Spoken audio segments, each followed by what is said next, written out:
Here we are. This is Medication Administration. If you're listening in the spring of 18, this is being recorded because we had bad weather and we had to rearrange some classes. So this is what ended up being the class that needed to be recorded. It's not that it's not one of the most important things that you do, because it really is. Maybe it's not a bad thing that it's being recorded, because you can go and revisit these concepts, listening to the Camtasia and listening to the PowerPoint in your all your spare time in nursing school. But this is chapter 28 in Taylor.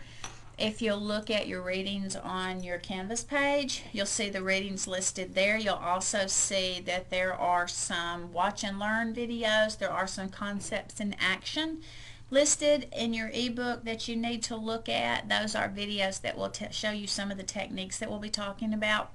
Also, there is a pharmacology piece to this that is also very important, and you need to do those readings, look at those concepts and actions and those videos, and make sure that you visited all of that. Some of it is repetitive from the pharmacology book to the Taylor book. Remember, repetition is your friend. If you hear it more than once, it must be something important.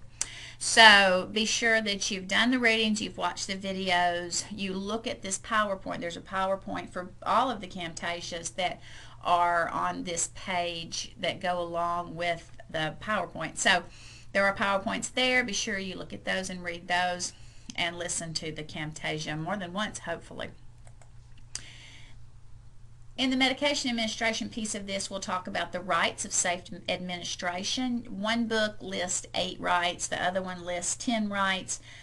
So it's not really important so much that you memorize them, other than they are very important that you in your head are thinking, do I know all of the right information before I give this medication? So really and truly, you do want to make sure that you're familiar with those. Also explain the legal implications of medication administration and describe the routes of medication administration. Dr. Demas has discussed medication safety in her safety lecture, and so I hope that you have a healthy appreciation for the safety issues involved here. Identify common abbreviations used in medication administration. This PowerPoint does have a list of abbreviations that you need to look at. I can't find in your Taylor book or in your pharmacology book, honestly, a list of abbreviations that's similar to that, so I just left that up. That's probably from the Pearson book or the Lewis book, I don't know. But you do need to know the abbreviations that go along with doctors' written orders. Now, I'm sure that you will come across that again in all your studies this semester, so somebody just let me know where it is. I just couldn't find it.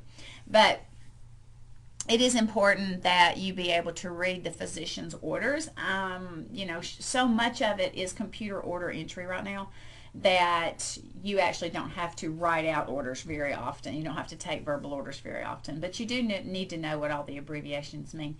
You need to be able to compare the trade name and the generic name of a drug. You need to be able to describe the forms in which the medications are supplied. You need to be identified and interpret the components of the physician's order and the medication administration record, and you need to be able to interpret information found on drug labels and in prescribing, and that is spelled wrong. I apologize. I'll have to go back and fix that. It's not prescribing. It's prescribing.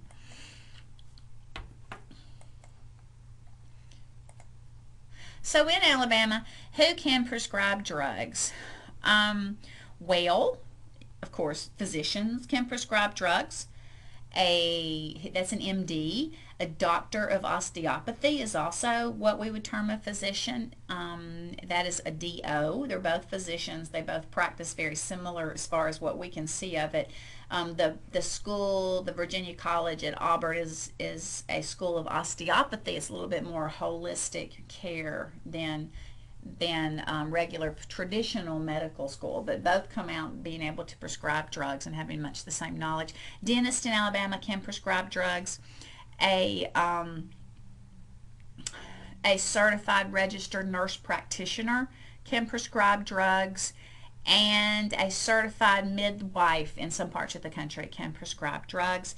The controlled substances are limited, that the advanced practice nurses can prescribe. And so when you get into advanced practice, and probably things may have changed by the time you get there too, but they were, when I was prescribing, we did not prescribe controlled substances at all. And since then, the DEA has said that nurse practitioners can prescribe controlled substances.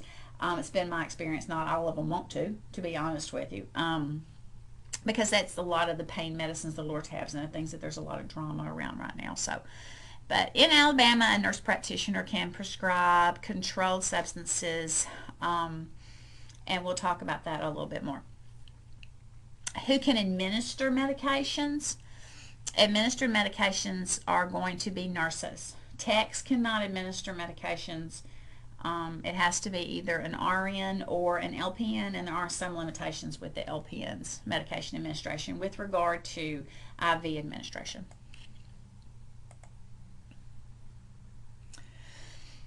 When it comes to what type of drugs do we give, there are medications that are called OTC, or over-the-counter drugs. These are weaker than prescription drugs. They have less potential for harmful side effects. So they are available over the counter. They do still have potential for abuse or harm if taken outside of the way that they are recommended on the box. People can abuse them or misuse them or harm themselves with those medications. So it's not that they're completely harmless, but patients sometimes will forget to say that they're on them, thinking, well, they don't matter because I bought them over the counter. These are the ones that are considered safe for self-medication when they're followed the package directions, okay, and the schedule is considered, it's considered safe. Examples of this is aspirin, antacids, vitamin supplements, antihistamines. If you go to the pharmacy, and I recommend you do this, if you go to a pharmacy and walk around, you can see, here's all the gastric drugs. Here's the drugs for an upset stomach, diarrhea, nausea. You can see all the cold medicines are lumped together. These are the things that are given for colds, for allergies, those kind of things. So those are over-the-counter drugs. There are some over-the-counter drugs that are not truly available over the counter. Well, I guess really they are. They're over the pharmacy counter. Things like Sudafed. It is not a prescription drug. You can still get Sudafed. You have to sign your life away to get Sudafed. You have to give them an ID or whatever to get your Sudafed, because it is an ingredient in methamphetamine. Some people have used it in the past to make methamphetamine. So Sudafed, which is a wonderful medication, used to be easy to get. Now you have to go talk to the pharmacist about getting it, or talk to somebody in the pharmacy about getting it. And I hate that because it's a really good decongestant. There are a lot of OTC drugs that were formerly prescription drugs. Believe it or not, when my kids were little, Motrin was a prescription drug.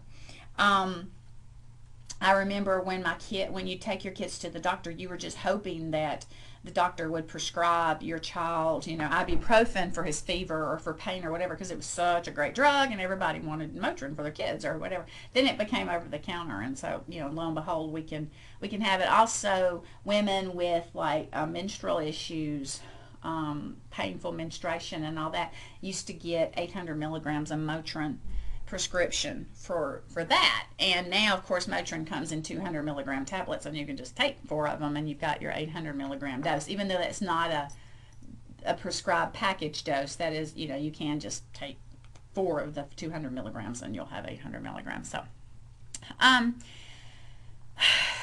it's very important that you ask patients if they're on any kind of OTC drugs. A lot of OTC drugs, cold medicines and that kind of thing, will have Tylenol in them. And Tylenol can be very hard on your liver. So if you have a patient that's a liver patient and you're asking about his medications, he may forget to tell you, oh yes, I take some over-the-counter medicine that has Tylenol in it. So that's important because Tylenol is very toxic on the liver. Also, things like decongestants are very hard on the blood pressure. People that have high blood pressure can't take a lot of the decongestants out there. In fact, there is I think they call it Coracidin HD or HP is the brand name for a medication that's a decongestant that's specifically for people that have high blood pressure.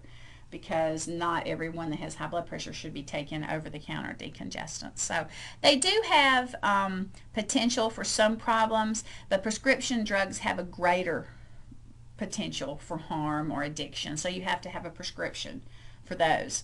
And that, once again, is from your medical doctor, your DO, your NP, dentist. Physician's assistants, it's a limited practice with physician's assistants, but they can write orders.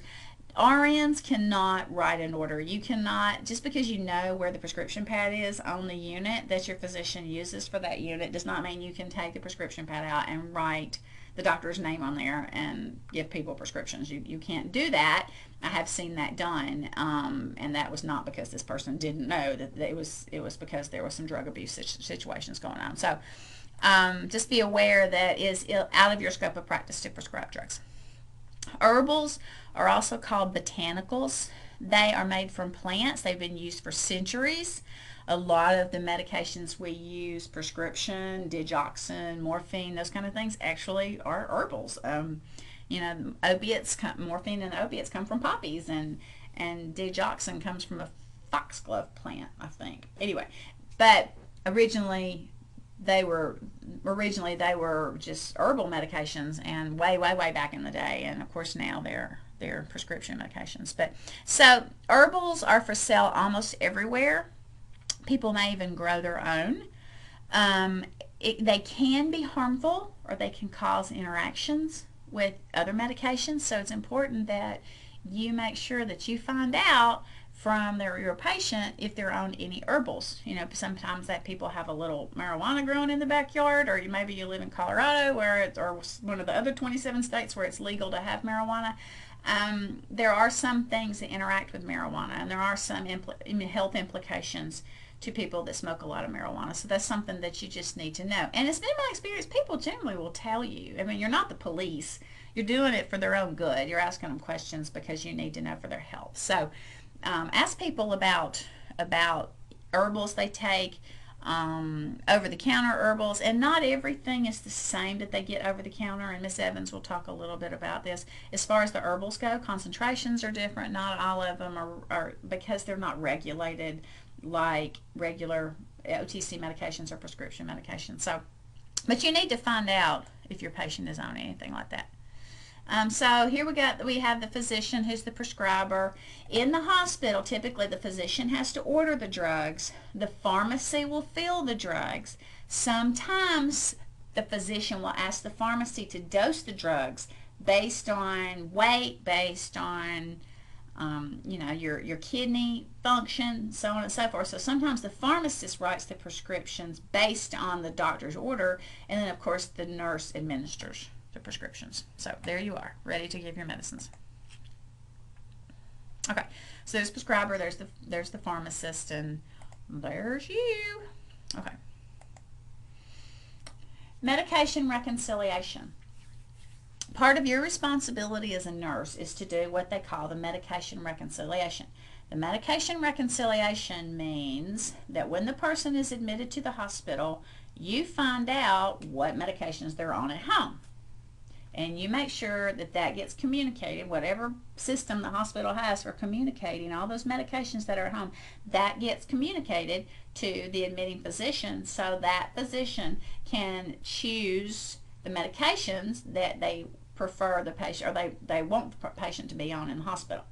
So you want to make sure that if Mama is taking hormone replacement at home because she's postmenopausal, that Mama gets that hormone replacement when she comes into the hospital. Even if she comes in the hospital for surgery on her gallbladder or for a heart problem, pulling Mama off of her hormone replacement may not go well for the people around her that have to put up with Mama's personality if they snatch her hormones away from her. So anyway, you just need, as the nurse, it's your responsibility to make sure you look at the home medicines and look at what they probably should be on in the hospital, and make sure you follow up with the physician if you think they need to be on something that they were not on. You can't order it, but you can certainly follow up with the physician and discuss it with them.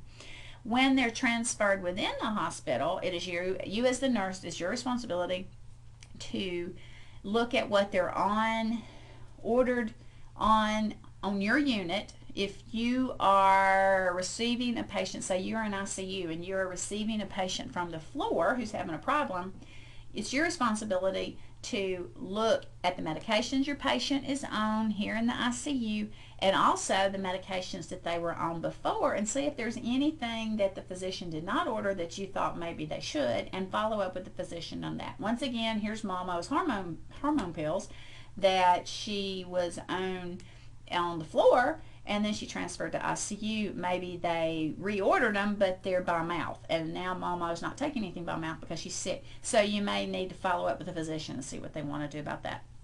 And then once again, when Mama's going home, we need to look and see what she's on in the hospital and what they're sending her home on, and see if they are pre-prescribing her hormone pills for home, for instance, or whatever she's on in the hospital. If it's something that it looks like she probably ought to be going home on, that's your responsibility as the nurse to follow up with the physician and say, hey, you know, I noticed this patient was on a blood thinner in the hospital, for instance, and they're not going to be on anything at home. Is that something you wanted to continue? So it's usually not too much of a problem. There is usually, every hospital has a real good system for it usually, and the physicians typically are very attentive to it and do what they're supposed to do about it. But it is your responsibility as a nurse to follow up with that. East Alabama has what they call medication reconciliation nurses, and that's all they do is go around and do the medication reconciliations.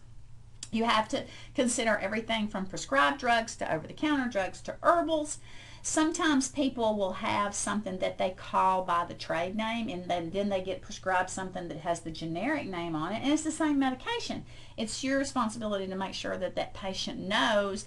Don't take the bottle you have at home that says you know, Tylenol on it, for instance, if you're taking this acetaminophen with it. So that's just one of those things that it's your responsibility as the nurse to look at all that. Compatibility of medications is an issue. If you have somebody that's on medicines that looks like they're not compatible, and we'll talk about compatibility a little bit, then once again, that's medications that can interact together. It is your responsibility to follow up with a physician and see what we need to do about that. Okay. With regard to medication orders, they can be written orders. In the hospital setting, they also can be computer physician order entry, which is CPOE. Most hospitals at this point are computer physician order entry. They're supposed to be. Every now and then you'll have physicians that write orders, or every now and then in a hospital there's certain circumstances where you'll see written orders. So it's still important that you know what the written order is and what it looks like.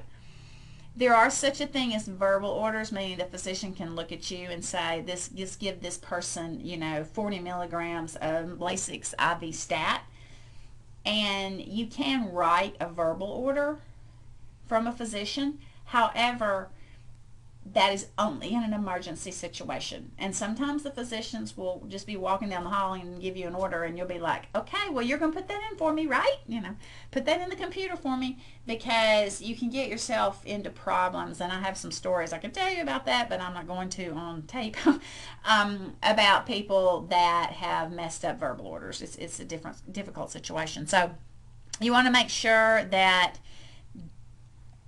this picture where the people are dashing down the hall and the patient looks like they're being ambushed, and everybody looks very excited, you might get a verbal order there, and you'd be like, okay, fine, I'll write the verbal order. Down here, just hanging out in the nurse's station talking about what you did on the weekend, and the physician goes, oh, by the way, write a verbal order for some whatever on this patient. You're going, okay, well, why don't you put that in for computer for me, okay?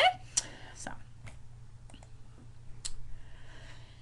verbal orders must eventually be written and signed by the physician. They contain the drug name, dose, route, and frequency. So if you actually write a verbal order, you will write it so it's obvious you're the one writing it, and they have to come and sign behind you on that. You need to make sure not only is the drug name, it's got the dose and the route and the frequency on that. Nursing students cannot take a verbal order. So you just need to know that if you're standing around, especially even if you're a tech there and you know the physician and they look at you and go, hey, let's give this patient some Robitussin 30 cc's PO now because they're coughing. You have to go. I'm a nursing student and I can't take that order. I'm sorry. And if they get mad, that's their problem, because you can't take that order. So, and they're not going to get mad. They know. They would rather you tell them that than go and try and handle it the wrong way, which would be to write the order, which you're not supposed to do. So, can this person take an order? No. There you are in your little Caribbean blue, clutching your little bag, ready to take on the world in clinicals, and no, you cannot take a verbal order. Okay. This is actually what this particular hospital calls a telephone order, but what this says is start intravenous fluids, 1,000 milliliters of lactated ringers at 100 mils an hour. That is the order that the physician gave to this person that's B. Meyer. So this, he wrote the date, the time, the order, and then the TO means telephone order, Dr. Jones / B. Meyer RN. That's the nurse. B. Meyer is the RN. So he's actually the one that wrote all this. And then Dr. Jones will come along behind him and sign this and say, yes, I did give this order to Bob Myers or whoever this person is. Okay? So, okay. A routine order is the most common type of medication order. It's where the drug is administered on a routine basis. This is something that they get every day, or twice a day, or 3 times a day. So, and it's written until somebody discontinues it, or until a specific date, if a specific date is given. That's called a routine order. A standing order is prescribed in anticipation of sudden changes in a patient's condition, like critical care units where rapid changes occur requiring immediate reaction, or in a long-term care facility where they may not always be available. So standing orders are things like advanced cardiac life support orders for patients that have cardiac arrest, and when you get into critical care you'll learn about that. Or in the long-term care facilities, there may be orders for Tylenol for a fever. There may be orders for a Dulcolac suppository for constipation, things like that, that in the middle of the night when the patient is constipated and the nurse needs an order for a Dulcolac suppository, he doesn't have to call the physician and say, oh, by the way, my patient's constipated, I need an order. So that's what they call a standing order. Usually it is, we used to have them in a book. They were written in a book. So now, of course, I'm sure it's in the computer. But these have to be ordered by the physician. The physician has to write, you may use my standing orders, or that needs to be on those orders that they put in CPOE. It has to say, you may use my standing orders. Before you can use the orders. So technically they do order them, but it's just a standing order is something that you don't have to call them every time for. A PRN order means give only when needed. PRN means as needed. Codeine 30 milligrams, PO Q4 hours, PRN mild to moderate pain. So the PO means by mouth, Q4 hours means every 4 hours. PRN means as needed for mild to moderate pain. A stat order means do it right now. It's an emergency situation, it has to be administered now. Or this patient's condition has suddenly changed, it needs to be given now. This example is Lasix, 80 milligrams, intravenous stat, means do it as quick as you can. As quick as you can get it from the pharmacy and get it up here. This patient's having a problem and they need it. Okay. The date and the time are necessary when the order is written. Make sure that you know military time. There is a page on your Canvas page. There is a link on your Canvas page to military time. And make sure that you know how to do the 24-hour clock, because most hospitals do that. You just have to pay attention to what the rest of the documentation looks like to really know what you're supposed to be using. But 99% of the time you'll see the 24-hour clock used. So just make sure that you know how to do that. Of course, midnight is 0000 or 2400 depending on what the situation is, but 0001 is 1 minute after midnight, and then you go to 0100, that's 1 o'clock, then 0100, 0200, 0300, 0400, or 500, those are in the middle of the night. 0600, you're getting into the day. 0700, 0800, 0900, and then around to when you hit 12 noon, and then you go beyond that. That's 1200, and then you go to 1300, 1400, 1500. Those are the afternoons.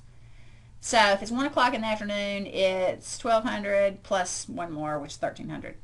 Anyway, look at that and make sure that you can look at those. The things I get confused, or Stacy students get confused, is like 1600 is 4 o'clock in the afternoon. People want to say that's 6 o'clock in the afternoon because it has a 6 in it, but it's not. But that's where it gets confusing, is in the afternoon ones. And then that midnight is always an issue. Is it 2400 or is it 0000? It depends on who you talk to. So some of the military folks in the room in the class may be able to address that for us. But just look at the military time and make sure that you can read military time. Okay? Medication administration record is the form, either handwritten or computerized, that the healthcare facility uses to document the patient's medications that are administered. The routine, the PRN, and the stats all are written in separate locations. Usually on the medication records, you'll have like all the routines are in this piece, and the PRNs are down here, and then the stats are below that. Or the PRN, the stats may have a separate form. The nurse or the healthcare provider transcribes the orders to the MAR if they're handwritten. So in the hospital, what they usually do is they are put in the computer, CPOE, and then it goes straight to the medication record, and the pharmacy looks at it and approves it. And usually there's an icon on there that says the pharmacy has not approved this yet, and the pharmacy has to approve it before you can actually get the medicine. What happens typically right now is the physician puts it in the computer goes to the pharmacy, it does show up on your medication record, but you can't get the medicine until the pharmacy has approved it. So usually that's how it works. And then you give the medication. If it's on paper, you'll initial your time of administration, and then you'll sign at the bottom your full name, title, and whatever, so they'll know who the initials belong to.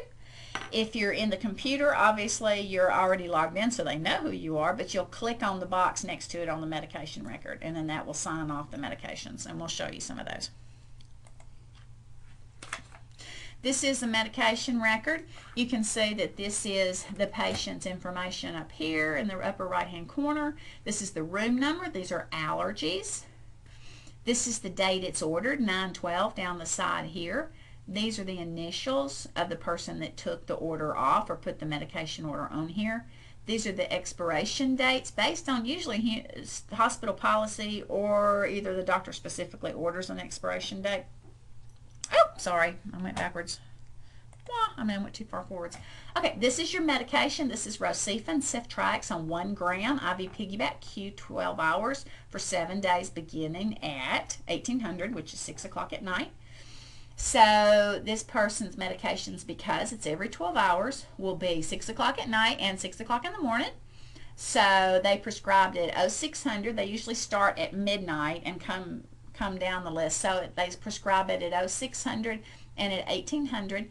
If today is the 12th, we did not give an 0600 dose this morning. That's why it's crossed out.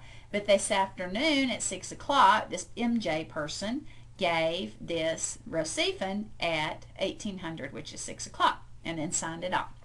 And then we go down here and we see MJ. This is Mary Jones, LPN. This is the person that gave this medication. And it was on the 12th. It was at 6 o'clock. And this is all of the information about the medication that she got. Okay. This is a computerized MAR. This is the medicine. Cefepime, which is Maxipine. This is ordered to be given at 8:40. Okay. And at 8 o'clock in the morning, at 8 o'clock at night. So you can see that there's nothing on this column, because this is 12:6 to 12:7. This is 11 to 7 shift.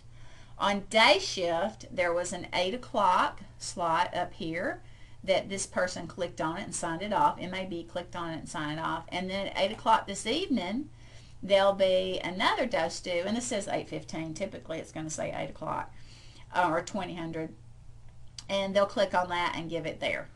Okay, so you can see this person has given her day shift medications. Night shift gave this person Lasix, 20 milligrams at 0611, Flagyl at 0611, and nitroglycerin at 0110 and 0611. These are the medications this person gave, and they clicked on it and signed it off.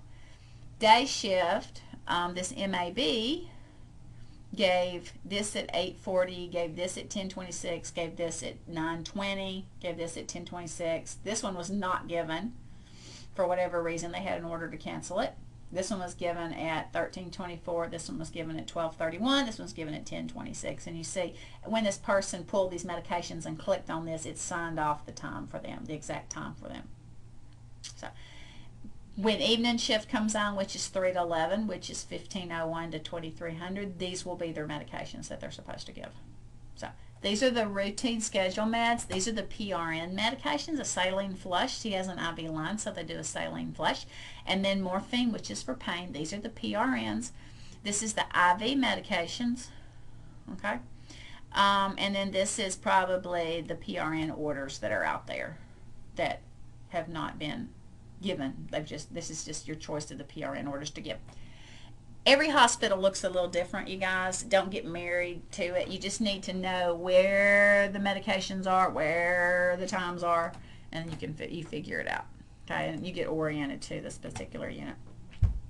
This is East Alabama Medical Centers.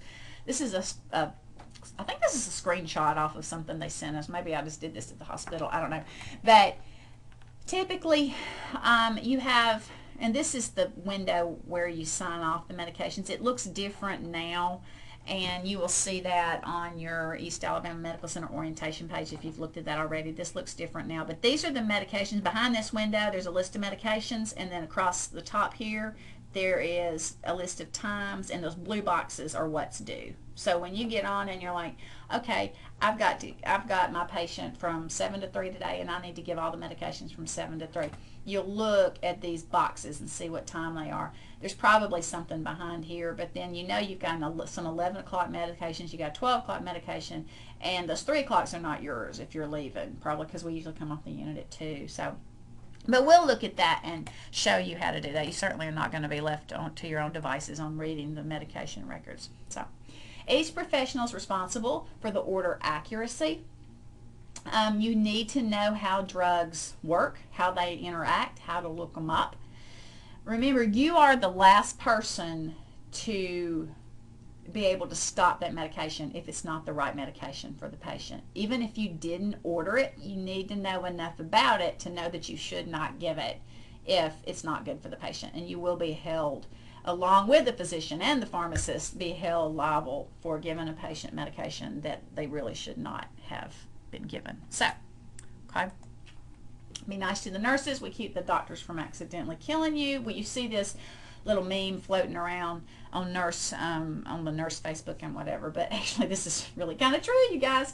When I went to work at UAB, it was in June, I guess, and they said, look, when July comes out and the new medical students come out, they just had 4 years of medical school, so technically they're doctors, but they haven't taken care of a lot of people, and you got to be really, really careful what they're doing to the patient, because they don't always know exactly what they're doing. They just got out of the theory part of medical school. So I was kind of shocked and amazed by that, but it was right. They really, the physicians really do depend on you to catch things, to be able to know what you're doing and do the appropriate things if you find something that you have concerns about with regard to the patient.